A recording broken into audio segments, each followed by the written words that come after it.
Hey, it's Mike and Danny and the Pigman. We are here at the booth at PSE 2020 ATA show.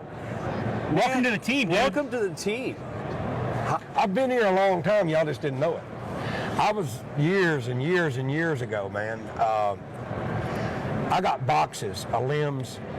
And at the time, I meant to ask Pete about it, and this guy's still around. It's funny, but I got held up from this podcast by Scott Eastman, which at the time was the vice president of sales for PSE. I mean, this is like, God, I mean, Landon's standing there, one of my guys, he's 21 years old, probably before he was born, I would imagine. Guaranteed. Before he was born, and me and this guy's name was Cliff Wood. He was one of Pete's old roping buddies, and Pete had the guys teach him how to put the bows together, and he was working in the pro shop, and he would send me a lot of stuff and be like, how the hell did you put recurve limbs on a Centurion riser? And me and Pete and very few people are the only people to know what the hell bow that is. And it was a very short riser. It was solid aluminum. Yeah. There was no cutouts in it. And I've got some bear pictures that I've murdered a 90-pound bow. Cliff's like, how did you get that together? And I'm like, well, I build my own strings, so I constantly would change the tunes. Right. And I would send the tunes back to them, so it ended up being that I worked on 3 or 4 of the Gorilla Squad guys' boats. Right on. And I remember this because I had one of them old Apple red presses with the boat rollers on it. Oh, yeah. And they sent me this friggin' bow and said, hey, this is for one of the NFL linemen. And he was a short guy. It was a 28.5-inch draw. And he wanted for us. like a 120-pound bow. And they're like, so we got it to like 107. What can you help us with? I said, yeah, send it to me. So in the process, I'm a machinist by trade. Okay. So at the time, in the pocket under the limb, there was a little plastic rocker, flat on one side, round on the top. The flat part went to the bottom of the limb, and the round part sat in the rocker itself, in the pocket. And I got it to 121, but I bent my bow press. So I had to go back and build a bow press out of 2x2 square tubing and re-brace everything to even press that bow. So, hey, that's how far back I go, man. And I got to be honest with you. You know, I think my fan base, as big as it is because I shoot a lot of stuff and a lot of different stuff. I've traveled all over the world. I've killed probably 100 species in Africa. And pigs, it taught me a lot because trophy pigs, big pigs, are smarter than most any animal. I just said it a minute ago. There's 3 animals that I can tell you straight. It's baboon, the African bush pig, and our pigs. Them are the 3 hardest animals to hunt. Right. And I learned over the years, and first time I went to Africa, I've been 14 times. The first time I went, second time I went, PSE. Right. And that's when I was a machine. Right. I'm not such a machine anymore. I'm 47 years old, but I still love the sport. And what I'm trying to do is, so the listeners, a non-endemic sponsor is somebody that's outside, would be outside of the hunting world. A lot of people don't know what we're talking about now. Right. I know you do, Right. but that's why I'm explaining it to, because a lot of people say, oh, an endemic sponsor. Well, an endemic sponsor is PSE. Non-endemic sponsor is Monster Energy. So with Joe, just like I said in the open, them guys are like, they're really interested in you because of your age and, of course, the way she looks. Right. I mean, let's don't be naive here. I mean, everybody, like today already 3 times, man, you ain't know you outkicked your coverage? Well, hell yeah, but guess also what I know? That I'm not an egotistical type of person, but I know everybody in this building. Right. And I know all their wives. This one right here is one of the best female bow hunters alive. She don't play no games. Stone Because I Cold taught Killer. her. Stone She's a Cold killer. Killer, you're right. She don't care about targets. She'll shoot her bow in, and if it ain't in the white dot out to 100, something's wrong with her bow. But what I've also taught her over the years is how to work on her own bow. Because she's like, I got this to do. I said, you're not going to fully understand and grasp what you need to know until you physically know how to do it. Yep. Right. And what is going on. When I say the bow has got a little bit of cameline on the top, or the bow is out of time just a little bit, and like people don't understand. Well, that pin is one length. The center of that pin is in the center right here. On compound bow, from axle to axle where the D loop is not always dead center of the bow. So if you got more string on the top than you got on the bottom, your bottom cam's going to advance in front of the top cam. So you have to time the bow. People don't understand that, and I think a lot of people, just because of the way I am, I think that people think that I'm an entertainer. Well, let me just tell you also what I am. I've been a custom rifle builder for 25 years, and I've done over 500 rifles, and I take pride in being a machinist first, and I made myself learn, because where I'm from, there was no bow technicians, and I learned from the best, and these guys came from PSE, and they taught me what I needed to do. These are the people that taught me how to work on bows. When I thought I had my shit right, it was not right. Right. And they're like, okay.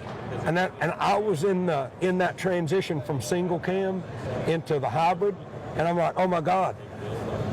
When I take the cam lean out, it's out of time. Mm-hmm. And then when I put it in time, it's got cam lean. What do I need to do? And these guys are like, you got to shim over here, you got to move this over here, you got to do that. And I learned, and hey, I trust these guys, and that's why I'm back here. I'm shocked, and I'm going to be straight honest. Pete stepped away, and we all know who ran the company. I know the young man very well, and he don't like me. And he did, through a mutual friend that had some hunting land in Kansas. I don't know what the hell went on with this guy. We was great friends, and then somehow we got crossed, and it upset Pete's son. And I'm not taking anything away from him, because he done great things for the company too, but also there comes a time when the big boss got to step back in, and he got the right guy back, Carnegie. So with my background, I was ATK for years, which is a spur-off company, a small company of, what the frig is it, SpaceX. Okay. The guy from Africa that has the Tesla cars and all that, whatever the hell his name is. And he owned ATK. Well, then it shifted into Vista. So Vista is the sporting arm of that big conglomeration, which the CEO of Paradigm now was the VP of sales. So I'm like, Todd, he's like, hey, know anything about this David Carnegie? I said, what, are you trying to buy a bow company? He's like, no. He's like, he's going to Savage. And I said, what the hell are you sending a bow engineer to a gun company for? He's like, what? I said, that dude's the smartest bow engineer on the planet. And let's be honest, I just referenced that right over there. Yep. Let me tell you something. There's a hell of a lot of difference between an engineering degree from a small town college than there is MIT. This dude has got an engineering degree from MIT. Why would you want to mess with anybody else? Nobody else in this building's got that. This is the smartest bow engineer on the planet.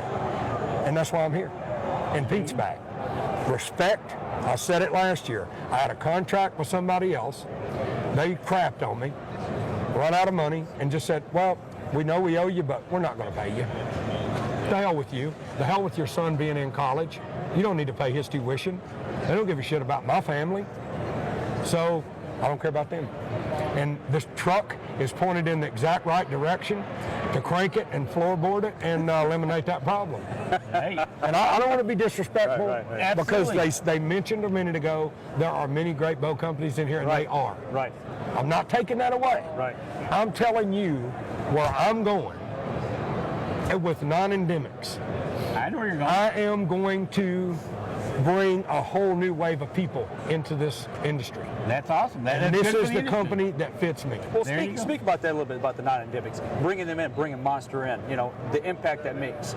Is that the key to growing archery and getting these other companies in and building it back up where it needs to be? I got to be honest with you, that's a great question. And I really thought years back that the Hunger Games was going to do that.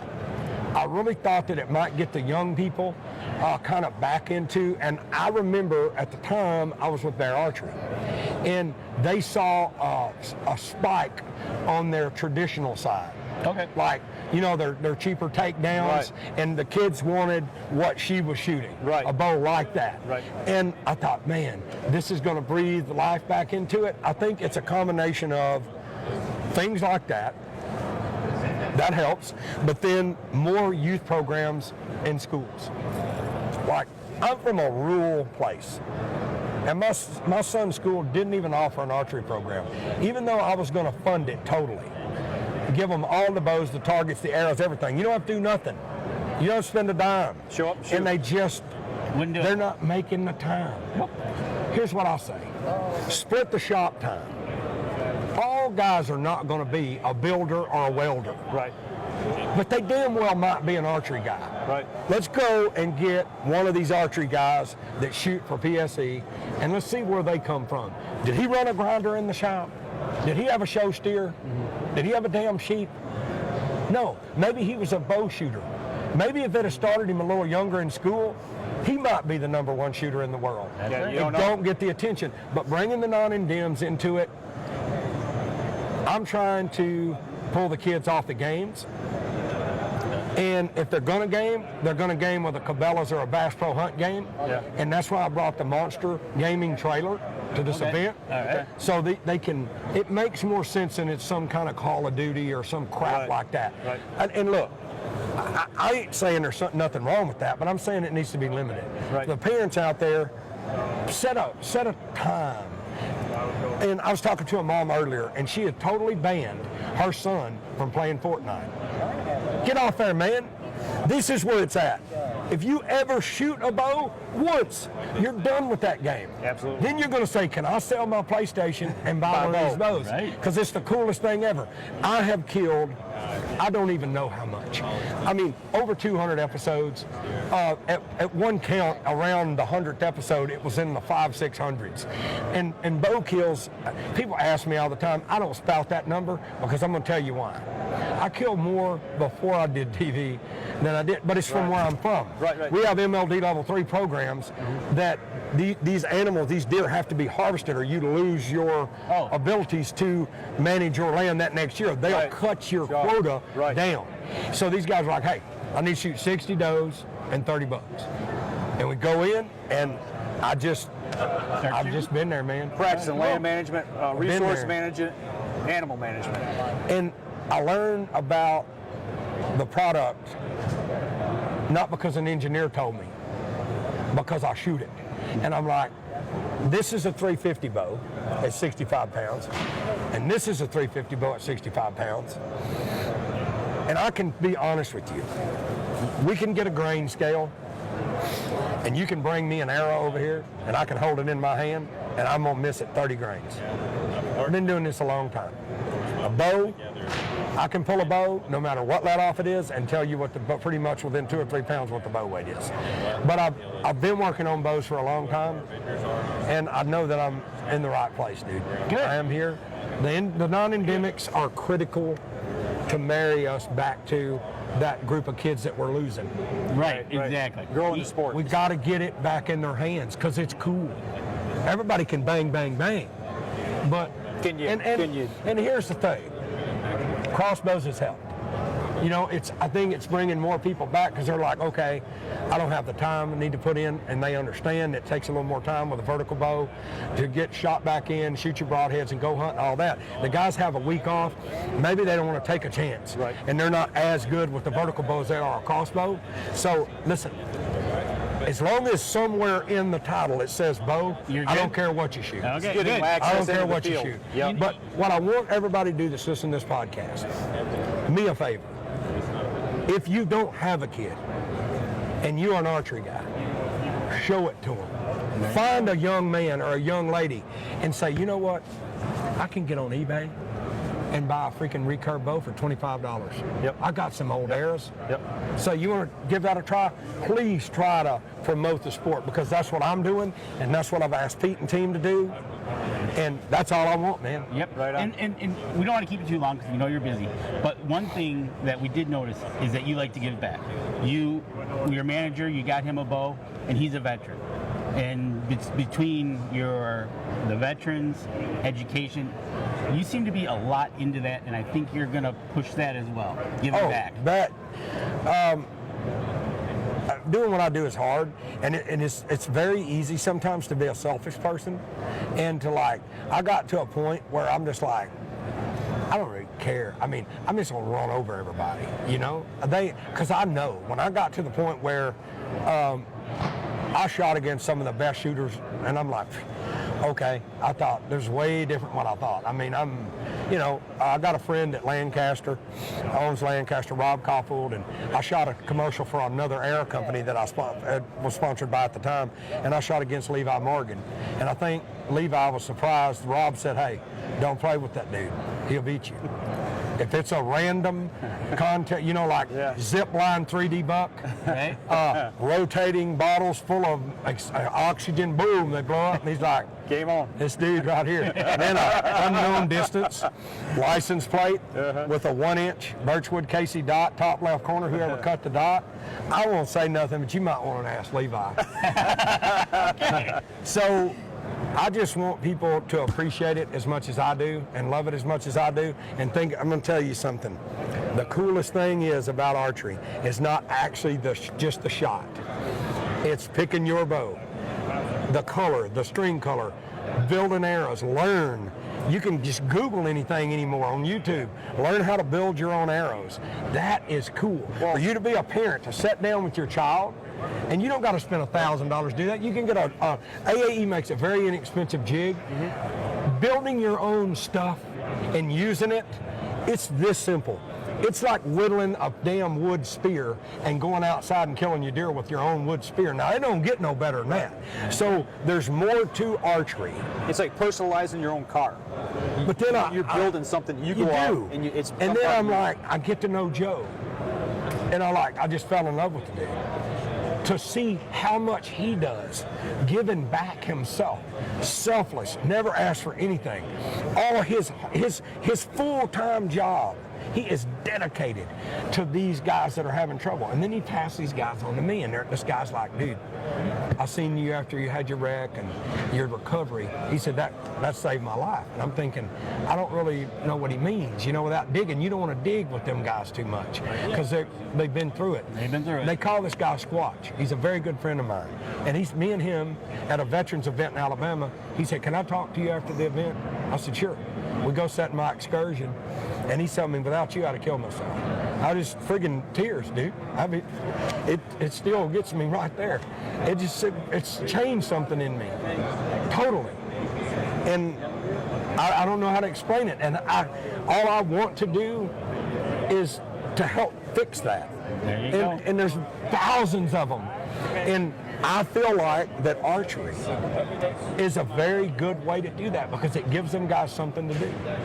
And I think a lot of the draw for me with these companies are they hear of these trade shows that I go to, a consumer show, where you don't have to be a dealer or archery manufacturer to come in.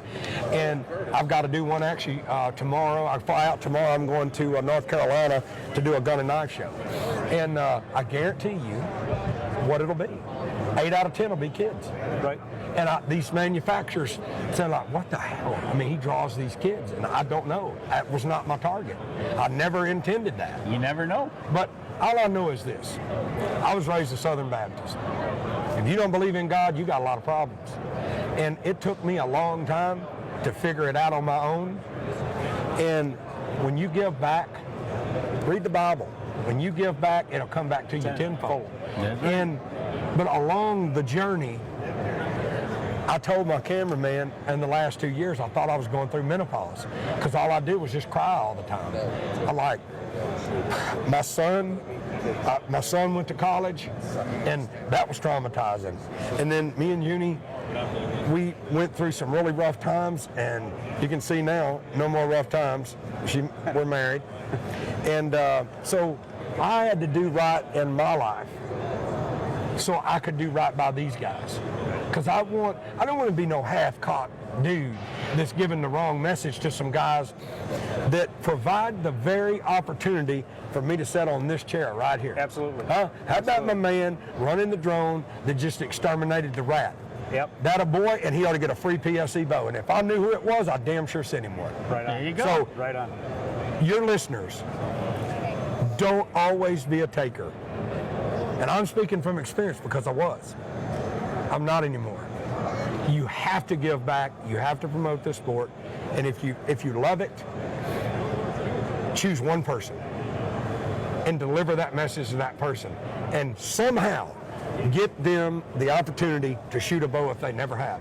They will fall in love with it. And the guys that are not able, because of their age, or they're not strong enough, crossbows, do that as well. PSE's got a full line from kids bows all the way up to the most advanced target bows on the planet, and that's why I'm back here. I love these people. I know where their heart is.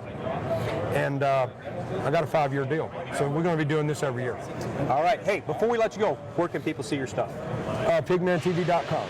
Then we have Facebook, Instagram, and we're on Sportsman and Outdoor channel. And if you really want to find out about me, all you have to do is type in Pigman in the search bar, and it'll take you to everywhere you want to go. Because I got everything covered with trademarks, so I will sue your ass if you try to mess with me. Thank you guys. All right. Thank you guys. You take care.